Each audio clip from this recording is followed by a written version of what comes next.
দিনটা ছিল এক শনিবার। আমরা বেরিয়ে পড়েছিলাম আমাদের উইকেন্ড স্পেন্ড করতে। তো সকাল সকাল আমরা বেরিয়ে পড়েছি।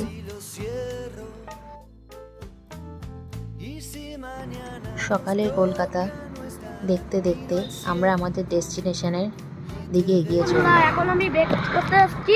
ব্রেক করার পরে যাবো, ব্রেকফাস্ট করছি। এখন বিস্কুট খাবো, চা খাবো, সেটা ব্রেক করছি। তারপর ব্রেক থেকে যাবো রাজার মশাই বাড়ি। এক জায়গায় দাঁড়িয়ে আমরা কিছুক্ষণ একটু রেস্ট নিলাম, নিজের চা বিস্কুট খেয়ে আবার আমরা চললাম কল্যাণী হাইওয়ে হয়ে। খুব সুন্দর রাস্তা। এই যে দেখো গঙ্গা নদী দেখা যাচ্ছে। এইভাবে আমরা আমাদের জায়গায় কাছাকাছি পৌঁছাতে লাগলাম। খুব সুন্দর জায়গা, চারিপাশে গাছপালা, এক গ্রাম্য পরিবেশ। এর মাঝখান দিয়ে আমরা আমাদের ডেস্টিনেশন যেতে লাগলাম।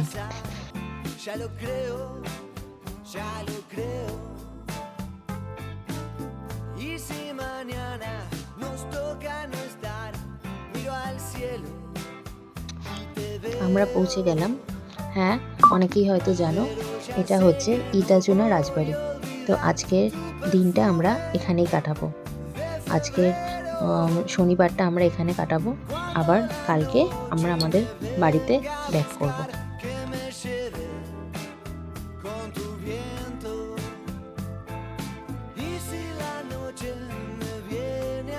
আরেকজন তো খুব খুশি এখানে এসে, ও রাজবাড়ি বলে যাচ্ছে, বলছে খুব ভালো লাগছে। আমি জিজ্ঞেস করছি কেমন লাগছে তোমার, বলছে খুব ভালো লাগছে। তো ওখানে ওয়েলকাম খুব সুন্দরভাবে জানানো হলো আমাদেরকে, চন্দনের ফোঁটা দিয়ে। তারপর ওয়েলকাম ড্রিঙ্কস দেওয়া হয়েছিল। এইভাবে আমাদের দিনটা শুরু হলো।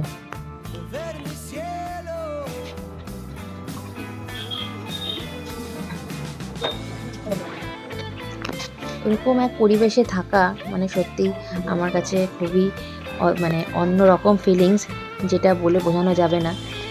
এক সময় যারা রাজারা বা জমিদার এখানে থাকতো, সেখানেই আমরা একদিন কাটাবো, এটা আমার কাছে সত্যি খুবই মানে অন্যরকম পাওয়া। এটা রিসেপশন, আমরা বসেছিলাম।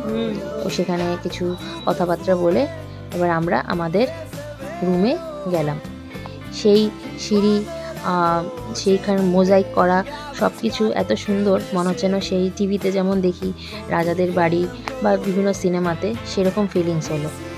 এই করে আমরা আমাদের যেখানে ঘর সেখানে আমরা গেলাম। আমাদের যে রুমটা দেওয়া হয়েছিল, আমাদের যে রুমটা ছিল সেটা হচ্ছে কাকাবাবুর ঘর।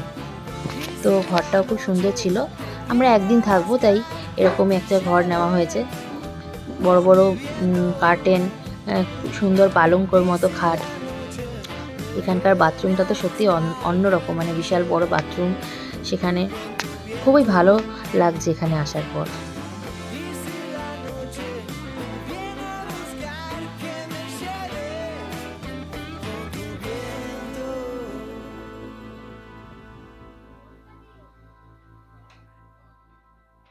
এখানে জানলাগুলো দেখে তো আমার ছেলে কখন খুলবে, খোলার পরই কি সুন্দর পেছনটা দেখা যাচ্ছে, পুরো গ্রিনারিতে ভর্তি। আমি তো খুব ভালো লাগছে এই ধরনের জানলা, এই ধরনের রেলিং এত সুন্দর। আমি একটু বেরিয়ে বারান্দাটা এক্সপ্লোর করতে বেরোলাম।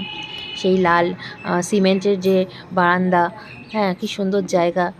চারিদিকে ঘুরে ঘুরে দেখছি আর ভাবছি যে এখানেও একসময় জমিদার বা রাজা রানী যারাই থাকতেন, তারাও এখানে এইভাবেই হেঁটেছেন, থেকেছেন। খুব সুন্দর। আমার তো এরকম জায়গায় মানে যেতে সত্যি খুব ভালো লেগেছে, এবং আশা করি পরবর্তীকালেও এরকম কোনো জায়গা যদি সুযোগ আসে আবার যাব। এরপর আমরা আবার সিঁড়ি দিয়ে নিচে নামলাম। এবার আমরা লাঞ্চ করতে যাব। তার আগে হয়তো একটু পুরো রাজবাড়িটা নিচের যে জায়গাটা আছে পুরো ঘুরে দেখব। এই যে সামনেটা, এটা একটা ঠাকুর দালানের মতো। এখানে এই জায়গাটা তো সত্যি খুবই অপূর্ব, খুব সুন্দর আর খুব মেনটেন করা, মানে পুরো রাজবাড়িটাই প্রচণ্ডভাবে মেনটেন। তো খুবই ভালো লাগছে এখানে আমার হাঁটতে বা দেখতে, খুব সুন্দর।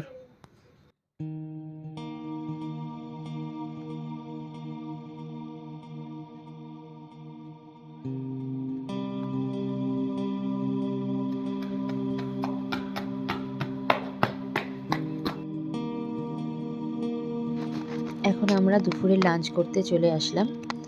লাঞ্চের এরিয়াটা খুবই সুন্দর, এত বড় স্পেস, এত সুন্দর জায়গা, ঝাড়বাতি দেওয়া, মানে একদম অন্যরকম ঐতিহাসিক ফিলিংস আর কি। তো খুবই ভালো লেগেছে জায়গাটা, আমি বারবার ঘুরে দেখছিলাম চারপাশটা, উপরে সিলিং, নিচের মেঝে। তো আমরা কাকাবাবুর ঘরে আছি বলে আমাদের এইভাবে তারা জায়গা দিল এবং সেখানে পরিবেশন করলো। এখানে সবই কাঁসার বাসনে পরিবেশন করেছে খাবার, সব রকমই খাবার ছিল, যে যেরকম নেবে। আমার ছেলের জন্য আলাদা করে নিয়েছিলাম, ওর একটা চাইল্ড আলাদা স্পেশাল কিছু মানে থালি ছিল, আর আমাদের মতো ওখানকার স্পেশাল যা যা আইটেম সব নিয়েছিলাম। তো খাওয়া দাওয়া করে খুব ভালো লেগেছে, খুব ভালো খেয়েছি। কিন্তু বিকালবেলা একজন গাইড এসেছিলেন এবং আমাদের এই বাড়ি সম্পর্কে বললেন। হুগলি জেলার খন্ডানে এই ঐতিহাসিক রাজবাড়িটা অবস্থিত। 200 থেকে 300 বছর আগে লেঠেল সর্দার নারায়ণ কুণ্ডু মারাঠা আক্রমণের সময় বাংলা এসে এই জমিদারি লাভ করেন এবং এটি প্রতিষ্ঠা করেন। বর্তমানে এটি একটি বড় হেরিটেজ হোটেল, পর্যটকদের স্থান হয়ে দাঁড়িয়েছে। মোটামুটি 1766 বা তার আগে পরে এই কুণ্ডু চৌধুরী পরিবার এই রাজবাড়ি তৈরি করে। এই জায়গাটা যে এখন দেখা যাচ্ছে, এটি হচ্ছে মহিলাদের জায়গা, জেঠি, কাকি, মাসি, পিসি এদের ঘর। এরকম ঘুরতে ঘুরতে আমরা এরকম একটা জায়গায় আসলাম, খুব সুন্দর, পেছনটা মানে বাগানের মতো। রাজবাড়ি বা অ্যাকচুয়ালি এটা জমিদার বাড়ি, তো তাহলেও বিশাল বড় জায়গা নিয়ে এই জমিদার বাড়িটা তৈরি। তো উনি আমাদের ঘুরিয়ে ঘুরিয়ে সব কিছু বোঝালেন, দেখালেন। তো এখানে একটা মানে ঘোড়া রাখার ইস্তাবল টাইপের ছিল, যেটা নিয়ে বললেন। আর ওই পাশে, এই পাশটাতে বললেন রান্না হয়, রান্নাঘরটা প্রচুর বড় ছিল আর কি আগে, এখন সেটা ওরা কমিয়ে বা ওদের মতো করে তৈরি করেছে। এই যে এই জায়গাটা বলেছিল ঘোড়া রাখার জায়গা ছিল, এখানে ঘোড়া থাকতো একসময়। এইভাবে ঘুরতে ঘুরতে আমরা চারিপাশটা এক্সপ্লোর করলাম, বিকালটা এইভাবেই কাটলো। তো এমনি বললেন ইট ও চুনাপাথর থেকেই এই ইটাচুনা নামটা এসেছে আর কি। তো এই যে পুকুরটা দেখা যাচ্ছে, এখানে এমনিতে অনেক সিনেমার শুটিং হয়েছে, লুটেরা সিনেমার শুটিং এখানে হয়েছে, এছাড়াও অনেক রকম বাংলা সিরিজ, গল্প, অনেক কিছু এখানে হয়েছে, সেটাই উনি বললেন। পেছন দিকটাও এরকম ছোট ছোট কটেজের মতো করে ওনারা এখন মানে থাকার ব্যবস্থা করে দিয়েছেন। এখানেও নাম আছে আলাদা আলাদা। তো এত সুন্দর জায়গা, এত গ্রাম্য পরিবেশ, মানে গাছপালায় ভর্তি, এত সুন্দর। এখানে আমার ছেলে এসে দোলনা চড়তে লেগে গেছে। তো এক কথায় বলতে গেলে খুবই ভালো লেগেছে আমাদের।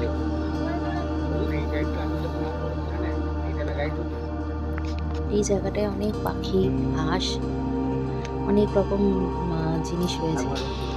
তারপর এখানটায় ঘুরে ঘুরে এসে দেখালেন যে বলছিলেন এই দূরে যে বাড়িটা দেখা যাচ্ছে, এটা হচ্ছে যে এখনকার মানে যে ওনার আর কি, মানে জমিদার বাড়ির যে ওনার, তারা যখন আসে তখন থাকে এই যে এই বাড়িটাতে তারা থাকে। এখানে সাধারণ মানুষ ঢুকতে পারে না।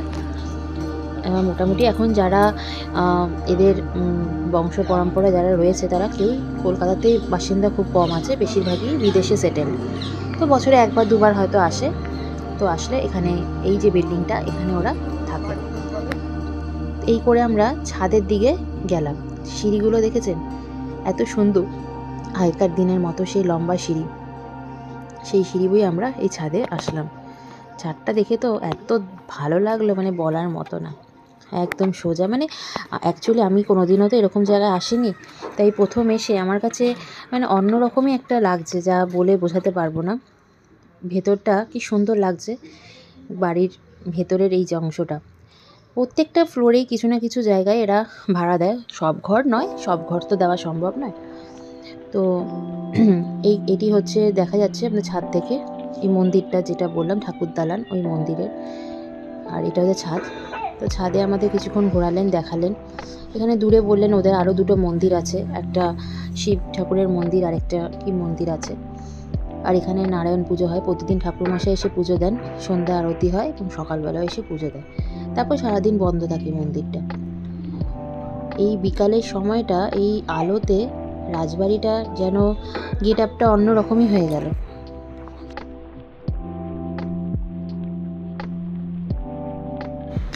সবার শেষে আমাদের নিয়ে যাওয়া হলো এই জমিদার বাড়ির নাচঘর বা বৈঠকখানা। বিশাল বড় জায়গা নিয়ে এটি তৈরি। আর এখানে জমিদার বাড়িতে আগে যে বাসন ইউজ করা হতো সেগুলো দেখাচ্ছে। বড় বড় বটি, এত বড় বটিতে বলছে বিশাল আকৃতির মাছ কাটা হতো। এছাড়া বড় কাঁসার অনেক বড় বড় হাঁড়ি, কড়াই, এখন আর এগুলো কোনো ব্যবহার করা হয় না, এইভাবে রেখে দেওয়া হয়েছে। এইভাবে আমরা সব জিনিস দেখলাম। এক অনবদ্য অনুভূতি এগুলো দেখতে মনে হচ্ছে। এটা কোথাও রাজবাড়ি নিয়ে আসছে। সব রাজরা এখানে থাকতো না। না এই যে ঘাটটা দেখেছিস?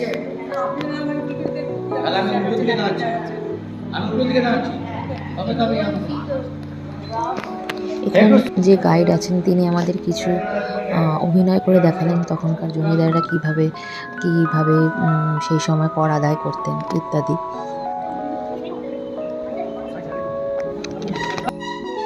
এরপর আমরা সন্ধ্যার সময় আবার ওই ঠাকুর দালানের কাছে আসলাম। এত সুন্দর লাগছিল। মন্দিরটা একটু যাবো ভাবলাম, পুজো হচ্ছিল, আরতি হচ্ছিল, ওখানে গেলাম। গিয়ে একটু আরতি দেখে আমরা ইভিনিং স্ন্যাক্স করতে এই ওর ভেতরেই, জমিদার বাড়ির ভেতরেই একটা জায়গা, টি স্টল ছিল, সেখানে এসে আমরা চা খেলাম।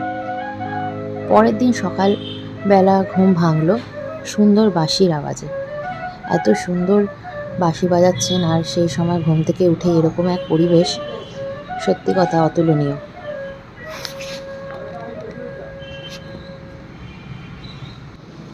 এরপর আমাদের চা দিয়ে গেল। খুব সুন্দরভাবে ডেকোরেশন করে টি পটে আমরা সকালবেলা চা উপভোগ করলাম। এরম এক মনোরম পরিবেশে বারান্দায় বসে বাইরের প্রাকৃতিক দৃশ্য দেখতে দেখতে। এরপর আমরা চলে আসলাম ব্রেকফাস্ট করতে। ব্রেকফাস্ট ছিল লুচি, ছোলার ডাল, ফ্রুটস, মিষ্টি, এইসব। এখানে আমার ছেলে আবার ওই জানলাটা দিয়ে সেই নাচঘরটা দেখছে।